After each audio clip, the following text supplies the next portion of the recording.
This is the Unprofessional Outsiders, a Kansas City Chiefs podcast by Average Joes for Average Joes, covering the Chiefs, random sports talk, and just about anything else.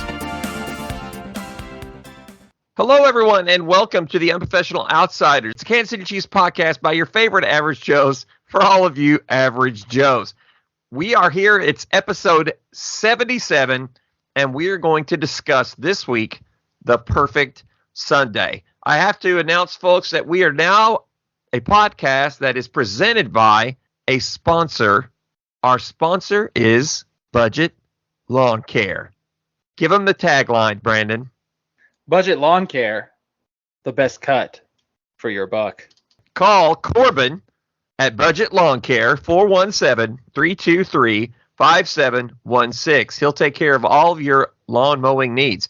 Of course, it is freezing cold in November. You may not need any budget lawn care right now, but hey, keep him in mind for your winter needs as well. I think he does snow removal, leaf blowing, mulching, all that stuff too. So Hey, listen, I've used Budget Lawn Care. They do a great job out there. Corbin and his guys do a great job. And let me tell you, they do more than just budget. Like you said, snowplow removal, all of that.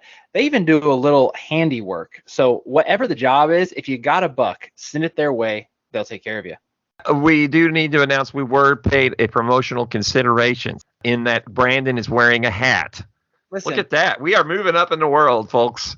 Listen, I told my wife all I needed was one more hat, and I got it. This may be my favorite. I might have to put it into the full-time rotation. It is very, very classy. But you know what? We're not here to talk about budget lawn care. So let's move on. We're going to go talk about what happened at Arrowhead this past Sunday. The game that was.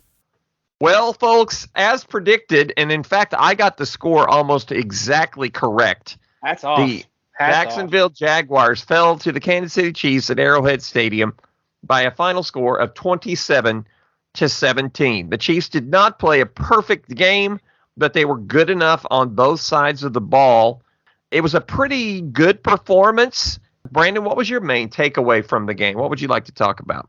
Well, I think you already touched on it, minus that 1/3 area that we may or may not discuss later. I think I'd rate the defense as a B to a B plus performance on the day. I mean, maybe even an A minus if you think about it, because really that game was in control with no doubt from start to finish. And honestly, in terms of the offense, a couple of definitely spectacular plays, which we come to expect, but it was a workmanlike day. And they weren't going out and putting, 40 points, but they didn't have to. And I strongly hold to the fact that Andy Reid gets a little bit more conservative with the play calling. I think the offense gets a little bit more vanilla when they think they have the game put away, and no offense to a lesser opponent. If they needed to put up more than 27, I think they would have.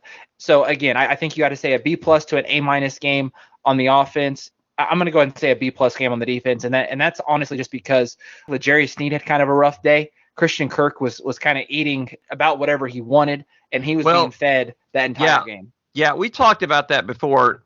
The MO here for the Kansas City Chiefs defense seems to be, we know your number one wide receiver is going to go nuts, and they do. Statistically speaking, we're one of the lower pass defenses as far as the production of the opposing wide receivers. Start your wide receiver when they play against these Kansas City Chiefs in fantasy. Yeah, I've been missing that. I've been saying, oh, well, I can't do that because I can't root against them. But I mean, if you have that number one wide receiver, it's guaranteed points. Kind of have to go for that. So Christian Kirk ends up with 9 receptions for 105 yards, 2 touchdowns. But that was all on L'Jarius Sneed, by the way. All while being covered with L'Jarius Sneed. And I think, so not his best game, but he had his best game of the season several weeks back. And he's so consistent beyond this that I'm not too upset. I mean, honestly, it's a bummer, but you got to take the bad with the good, right? And when you talk about defensive backs that had a good game, Trent McDuffie, he allowed his first catch, to be fair, but I think we hit on this guy. Okay, he's played in 3 games now. The way he mirrors routes, the way he uses his hands and his body, and really being a player with smaller arm length, you expect him to get bullied a little bit, but he does a great job. From top to bottom, this has been the best start. I mean, at least in my opinion, especially with a younger roster, this has been the best start to a season the Chiefs have had in the Patrick Mahomes area. And I'm going to go ahead and say it. That's fair. I think this is the best defense Patrick Mahomes has played with. I'm taking them over the Super Bowl defense even. And I'm taking them even over the Melvin Ingram defense. I think this defense has performed, and maybe it's an expectation thing.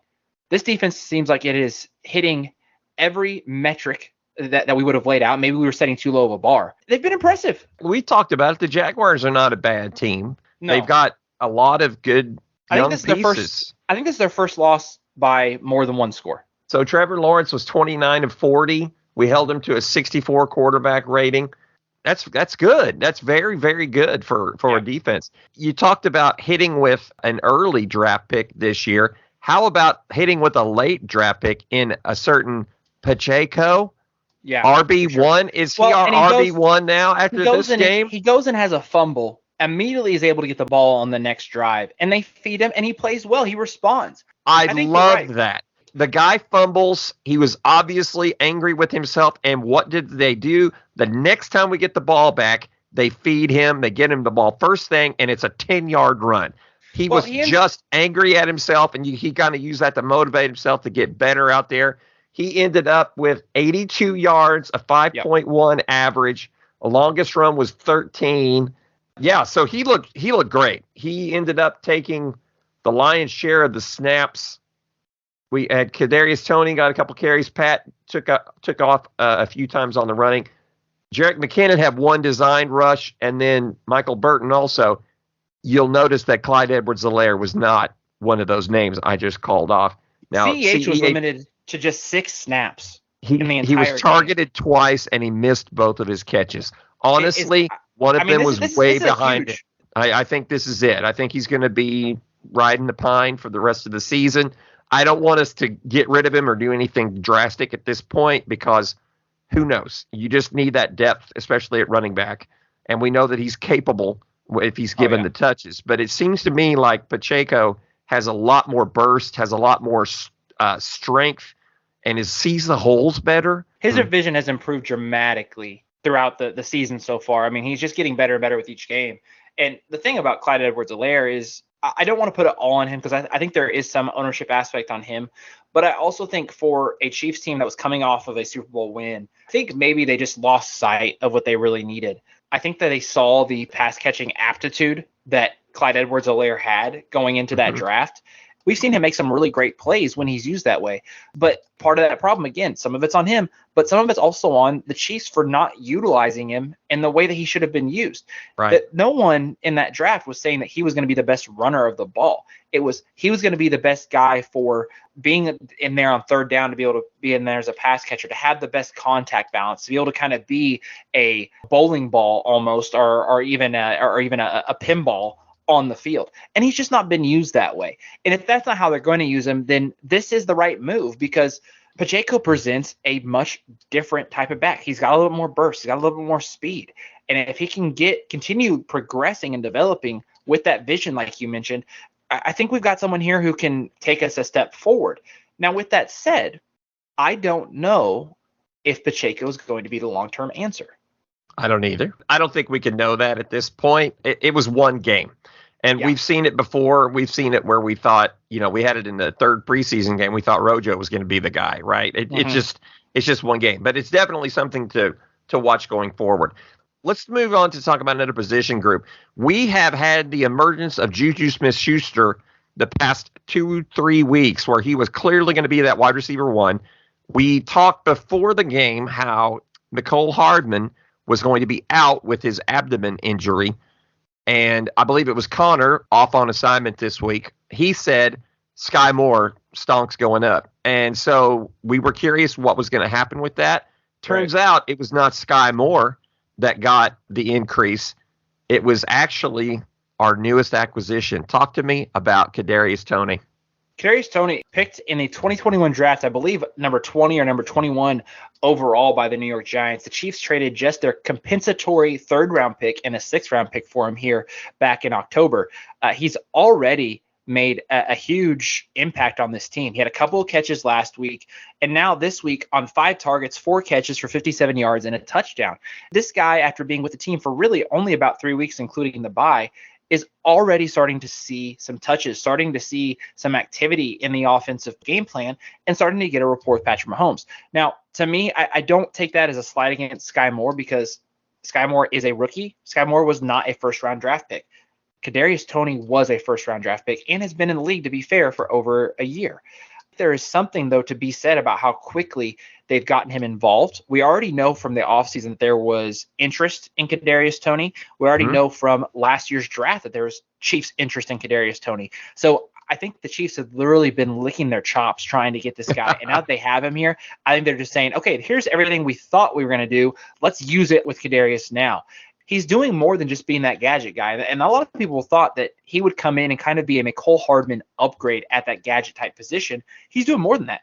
He did some of that. He did have a couple rushes. He did some of that, but he's also showing a little bit more of being a true all-around wide receiver. He's going up and attacking the ball. He's straight up boss somebody. Making incredible catches along the sideline.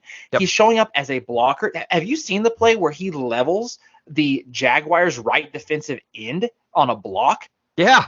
He's showing up in all facets of the game. It's impressive, especially we'll talk here in just a minute about it. But with the injury to Juju Smith-Schuster that we had with Marquez having to go out for a minute during the game. By the way, who had his first touchdown as a Chief? And guess who else had their first touchdown ever? Kadarius Toney. Yeah, he did. Patrick Mahomes had 4 touchdowns in this game.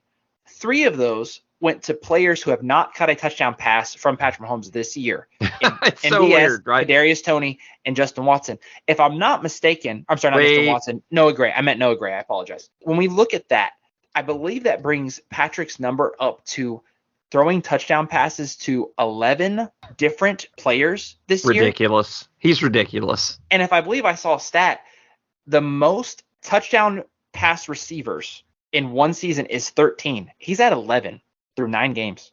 Has Jerick McKinnon had one? He's probably going to sneak one in there at some point. I think McKinnon's a candidate. I think Sky Moore is a candidate. Isaiah Pacheco is a candidate. I think even Michael Burton could be a candidate. And that's discounting some of the crazy things we do with some of our offensive linemen as well. Exactly. With the Bills going down some after the past couple of weeks where they've lost 2 in a row, Josh Allen has had like 6 turnovers the past 2 weeks. With Jalen Hurts losing last night on Monday Night Football against the lowly Commanders, I really think Pat's stock for MVP is rising. I think Patrick Mahomes is clearly leading that. Mm-hmm. At this point, if the season ended today, it would be his. Now, we've got another roughly half of the season left, so it'll be interesting to see how it all shakes out in the end. But as long as the Chiefs continue doing what they're doing, it's Patrick's award to lose. Right. Now, it wasn't all roses and rainbows on Sunday. We did have a lot of turnovers. We had 3 turnovers at very inopportune times, but we overcame to win with a -3 turnover ratio. I don't think anyone else has done that this season. I believe I saw a stat that came up with that. Mm-hmm. Would we have been able to do that, though, against a better team than the Jacksonville Jaguars? I'm concerned. This was a very uncharacteristic game as far as that went with us. Yeah, and I think when you look at it, you've got the fumble by Pacheco down there in the red zone. That's one. You've got the fumble on a special teams play, which we'll talk about that later. And then you've got basically Pat with a heat check throwing an interception late in the game. So this team has been in the negative on the turnover differential all year. If we look at their overall for this season, they're actually 6th worst in turnover differential in the league. Not good. And to me, they're not having a lot of turnovers necessarily. They're just not forcing a lot of turnovers either. Right. And some of that starts balancing out so far, unlike last season, where some of those unlikely turnovers really hurt us. This year, the turnovers have not hurt us as bad, but it's definitely something we want to keep an eye on and that we don't want to get any worse. We certainly don't want to be negative in the playoffs because that's a hole you don't want to dig yourself out of. We're going to move on into some happenings. Chiefs news. Well, we have to bring it up. Unfortunately, Juju Smith-Schuster was clobbered. He had a serious hit. He was hit unimpeded. He didn't a defenseless player, however you want to call it, but he was lit up. He had that fingers flexing involuntary reaction. He's probably dealing with a concussion. He's in the concussion protocol right now. Very worrisome that it wasn't called. Thankfully, Juju has posted on Instagram that he will be back soon, and we don't know exactly what that means, but apparently he was himself. He was talking and kind of horsing around in the locker room after the game. So that's kind of a good sign.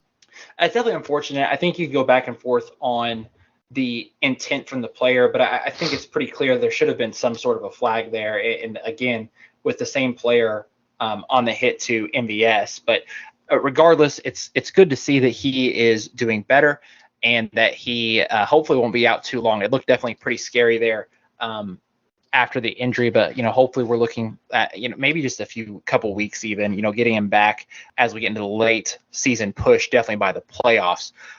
The other thing that we want to point out as a result of yesterday's game is that Mr. Carlos Dunlap in his 13th season is now the 41st player in the history of the National Football League to collect 100 sacks. So big shout out and congratulations to Carlos Dunlap. It's great to see a player come in kind of at the twilight of their career doing great things with the Chiefs. We've had a history of that, it seems like, over the last few years, and it's exciting to see that continue. Well, we got some issues to sort through. We got some dirty laundry to air out, Brandon. It's time. The beef of the week. Man, we haven't had one of these segments in a while. It has been a while, but this one has been brewing. This one, it has, and it is directed at Uncle Dave Tobe and that special teams unit. It seems like something new pops up every game, and it feels like it's finally come to a head. I mean, we're getting now several games in a row of missed kicks, and we talked about Harrison Butker some last week. I don't know if I completely. We don't even. Yeah, let's just discount the kicking. Injured. So we're going to discount that part of it. Mm-hmm. We have seen lapses several times in kickoff and punt coverages. We are seeing lapses in blocking schemes on kick returns and punt returns. I don't remember the last time we had one of those bust open for a touchdown. We've had a couple that have maybe been a little bit higher than average on the return yardage, but not that it busted open.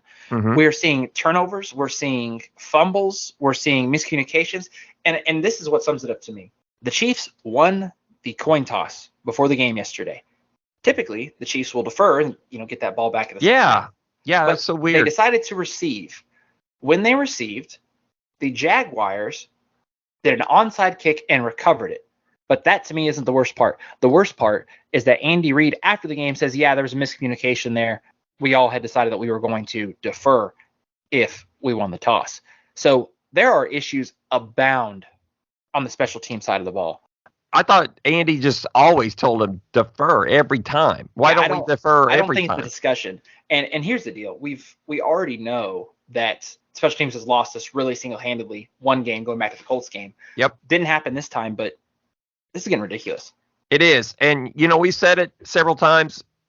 You got to have 2 out of 3 phases of the game to win a game. And lately it's been offense and defense been keeping up, and we winning games. But that special teams has not been that part. And if our offense ever falters, or if the defense goes up against one of these dominating offensive teams, we're going to have serious issues if the special teams do not get cleaned up, because that's an aspect of the game that we cannot get beat on every week. It used to be a strength of the Kansas City Chiefs. Now it's becoming one of our biggest weaknesses. No likey. It's time for us now to look forward to what's coming up next week. The game to come. Brandon is now off on assignment, and we have Connor back from his assignment, and Connor will be joining me to discuss the upcoming game against the Chargers on Sunday Night Football. Connor, how's it going this evening? I'm doing pretty good. Chiefs got the big dub. The Buffalo Bills lost. So the Chiefs are the number 1 seed in the AFC, which I cannot be happier about. So I'm doing pretty good right now. Yeah, we didn't really talk about that earlier. So this was basically the ideal Sunday for Chiefs fans because it was perfect. Yeah, the Chiefs win. The Broncos lost. The Raiders lost. And the Chargers lost. And also the Bills lost to the Vikings in absolutely horrific fashion. It was like a demoralizing loss, right? Josh Allen fumbling, then throwing an interception as they went down in overtime to try to win. And they let Justin Jefferson have the catch of the year and maybe the decade, honestly. Maybe of all time.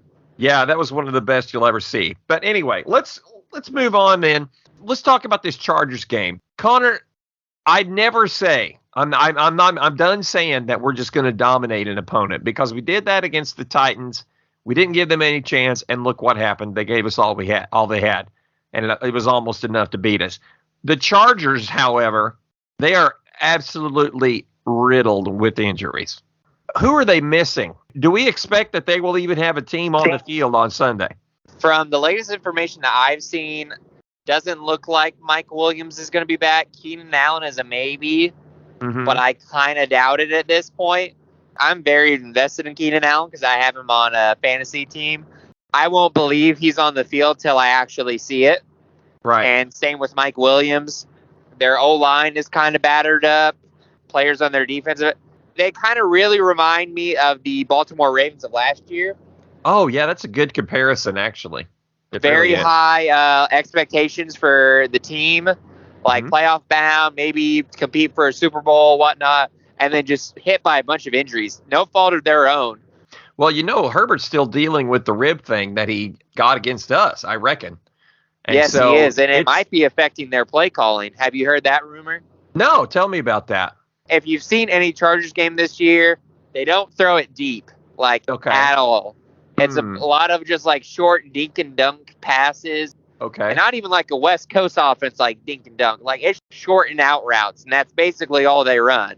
I see. So people are thinking they don't want to put Herbert in the pocket that long and for him to get hit again.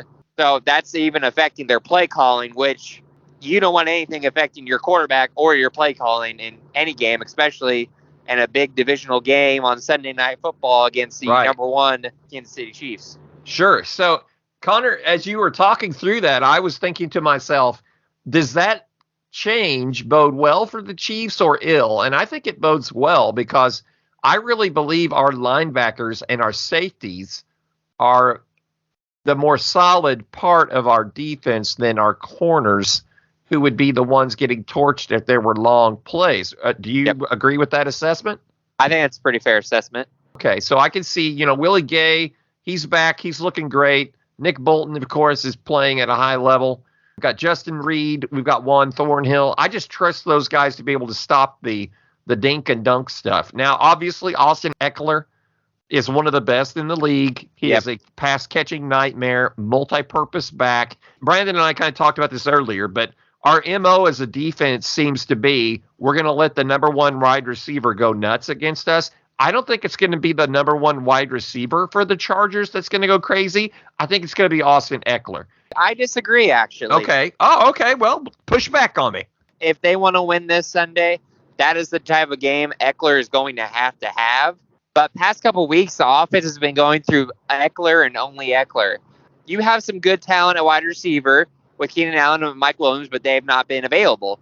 What's been available is DeAndre Carter and Joshua Palmer, which no offense to them, but they're not Mike Williams and Keenan Allen, obviously. They are not. So the offense has been running through Austin Eckler, quite literally. If you looked at the last time that we played the Chargers, Austin Eckler really wasn't that involved. It was literally the last couple of drives, and it was just like checkdowns because we were playing prevent defense. Right. Bolton and Gay, I don't think they're going to allow him to have this big monstrosity of a crazy fantasy football game, I would really love it if we held Herbert below 200 passing and we held Austin Eckler to 75 yards rushing and maybe 50 yards receiving. That would be an ideal world. I just think the Chiefs are like one of those defenses where it's like you can plug most of the holes, but not all of them. Yeah. And they let one just absolutely leak all the whole game. Maybe I'm wrong, but we'll see. Historically, Travis Kelce has been an absolute stud against the Los Angeles Chargers. Do you figure that Kelce's going to feast a little bit in advance of Thanksgiving Day this week, Connor?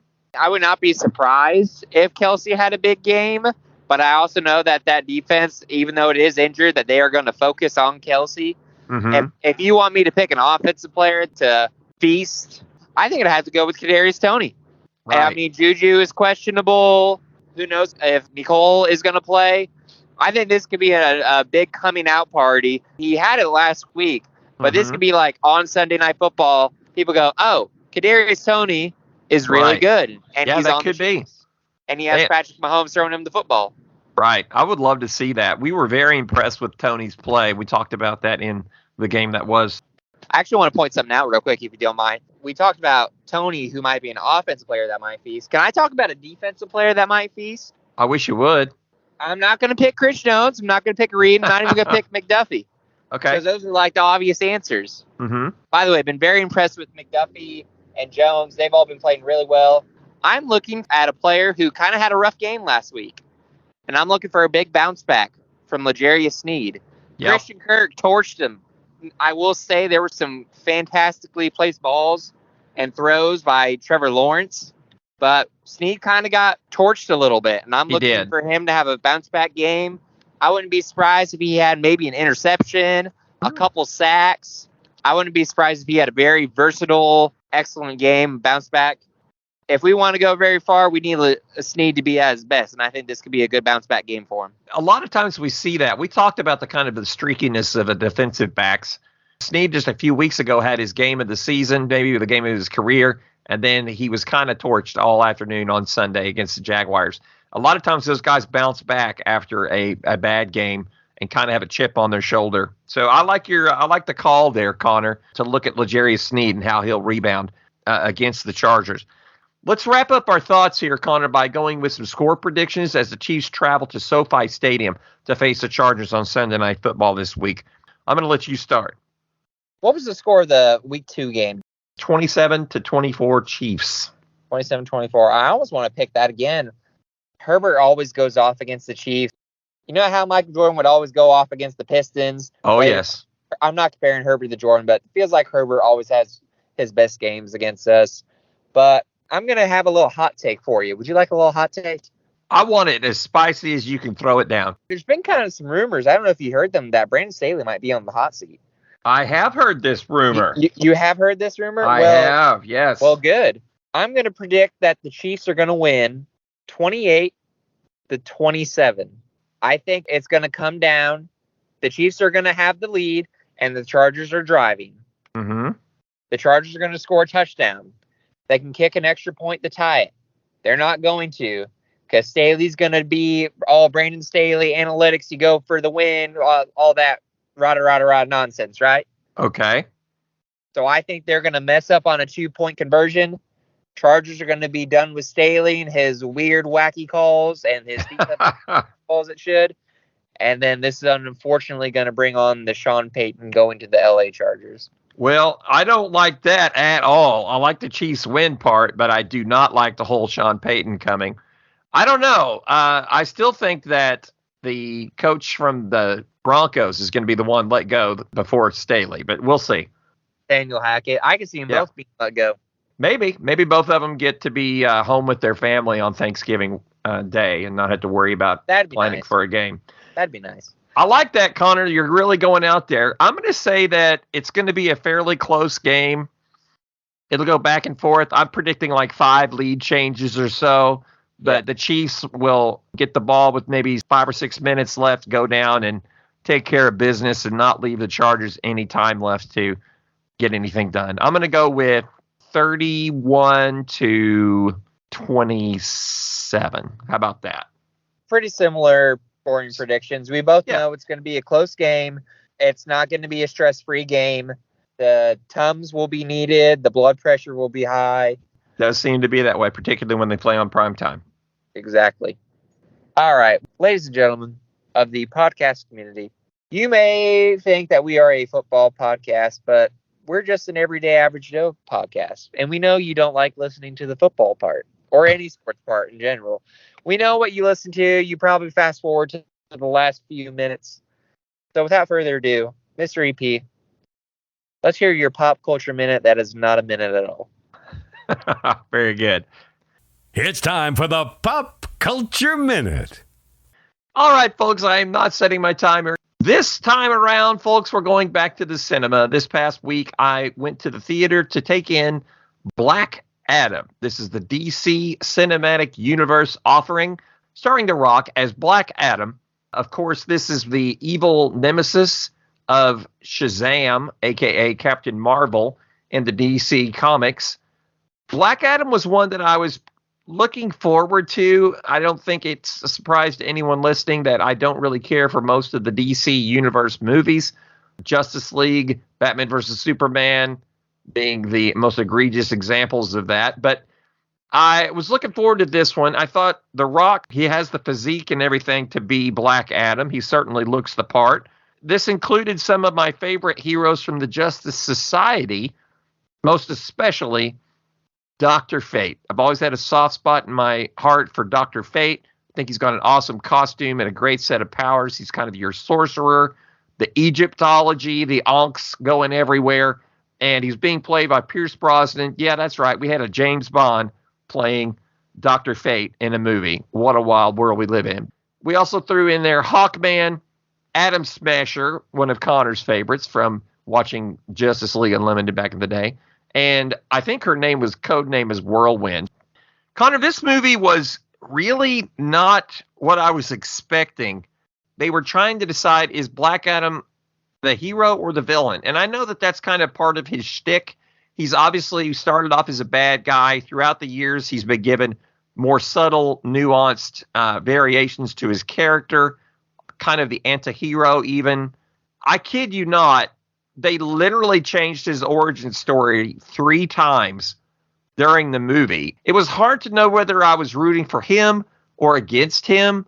Was the Justice Society there as heroes, or were they being more of the thorn in the flesh, like the kind of the old school, which kind of corresponds to the way they are portrayed in the comics? They're kind of the older heroes that have the more, rigid way of thinking.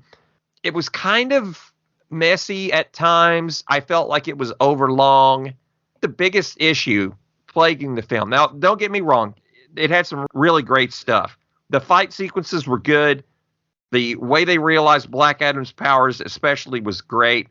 I was enamored with the way they portrayed Dr. Fate and all of his magical powers. And it wasn't quite as weird as the Doctor Strange movies are, but it was definitely mind-bending in different ways.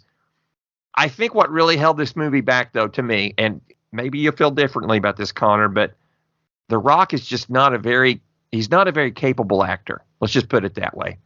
He's kind of a one-note guy. He's going to have the smoldering looks, and he's going to have the wisecracks and that kind of thing. And you know what? He was a wrestler, and he's grown a lot in his time as an actor, but he still pretty much portrays himself in every movie. The problem is Black Adam is not The Rock. I think I understand you, but is it really The Rock is not able to portray Black Adam, or is Black Adam just not interesting enough of a character for The Rock to portray? That's a good point, Connor. All he is the evil version of Captain Marvel, right? He's Dark Shazam. He's Black Shazam. That's basically the way it is.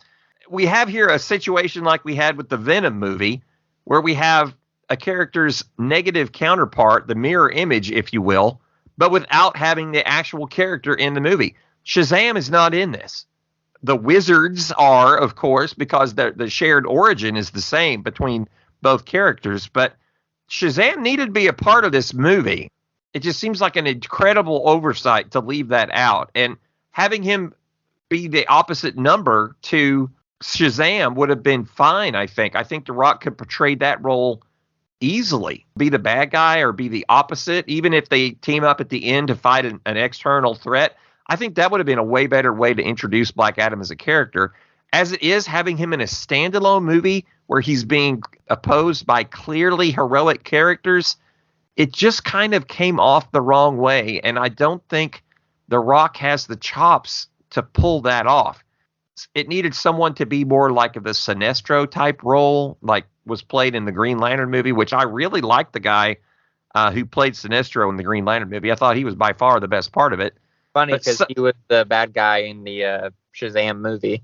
Yeah, you're right. See, there you go. He could have easily been Black Adam and pulled that off. Wow, that's strange that maybe there was some subconscious connection there, Connor, that I was pulling to. But, yeah, anyway, I don't know. It's probably worth a watch. I would definitely suggest you check it out. Atom Smasher has some fun moments that I think you'll appreciate.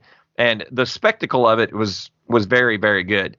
But it's another one of a long line in a row of kind of underwhelming superhero movies that we've had since Spider-Man No Way Home.